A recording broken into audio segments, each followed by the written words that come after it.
Tinututulan ng ilang mga kongresista ang pagpapababa ng edad para sa criminal liability. Anila, mas dapat tingnan ang lipunang humubog sa mga batang gumagawa ng karahasan. Yan ang ulat ni Sheila Natividad. Tumungo sa Kamara si Kabataan Party List Representative Renico para ilatag ang resolusyong mag-iimbestiga sa nangyaring insidente ng pamamaril sa isang eskwelahan sa Tacloban City. Ang sangkot sa karahasan, mga menor de edad na ayon kay Ko, nangangailangan ng gabay at maayos na implementasyon ng Juvenile Justice and Welfare Act sa Pilipinas. Ang gusto nating mangyari, makita kung bakit nagkaroon ng ganitong pagkapasok sa karahasan ang isip ng kabataan at ano pong mga aksyon ang kailangan natin gawin para hindi ito maulit-ulit.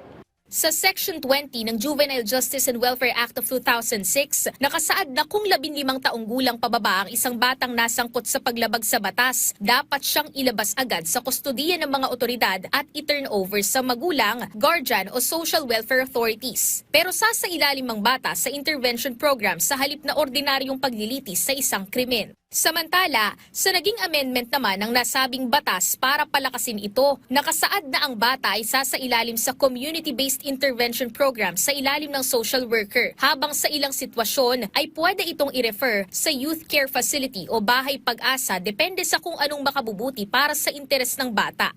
Ang pambansang pulisya, pabor sa pagpapababa ng edad ng maaaring mahatulan ng pagkakabilanggo. Sa halip na 18 ang edad ng pwedeng makulong, ang nais nila, ibaba ito sa 12 anyos dahil tumataas nila ang bilang ng mga nasasangkot na kabataan sa paglabag sa batas ayon sa nakalap nilang datos.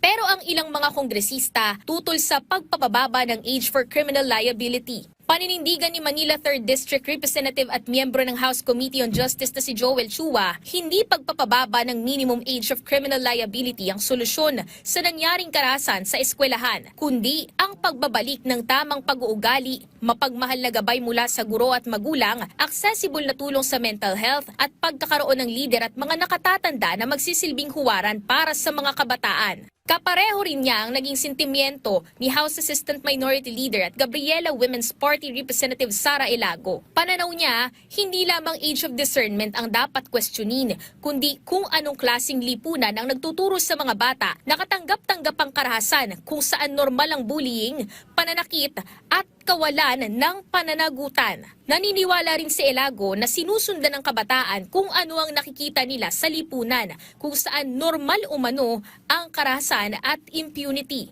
Katulad na lamang noong termino ni dating Pangulong Rodrigo Duterte na walang habas ang pagbumura sa telebisyon at social media na may direktang access ang publiko. Kasali na rin dito ang karahasan noong war on drugs. Profound kapag ang Pangulo ay nagmumura at nagsasabi na babaril, papatay sa pag-iisip ng kabataan. Ayaw natin na makita to ng kabataan bilang ehemplo or mga examples of behavior. So, kaya po tuloy-tuloy yung processes of accountability natin. Buo ang pakikipag-ugnayan ng mga mambabata sa Senado at sa iba pang ahensya ng pamahalaan hinggil sa magiging resulta ng investigasyon sa nangyaring shooting incident sa eskwelahan.